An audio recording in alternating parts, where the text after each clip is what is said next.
নমস্কার। কবি সুকান্ত আচার্যের লেখা পতাকার 5 রং।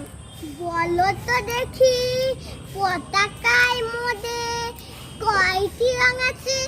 শিক্ষক এসে সুদালে ঘেঁষে দ্বিতীয় শ্রেণীর কাছে। একসাথে মিলিয়ে সব ছেলে বলে চিৎকার করে জোরে, 3টি বর্ণ রয়েছে রাঙানো জাতীয় পতাকা জুড়ে। শ্রেণীর পিছনে বেঞ্চের কোণে শিশু ছিল এক বসে।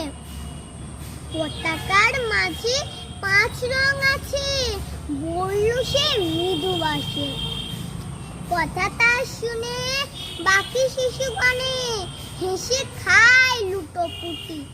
শিক্ষক রেগে বলেন হেঁকে, বোঝাও কি করে 5টি? মাথা নিচু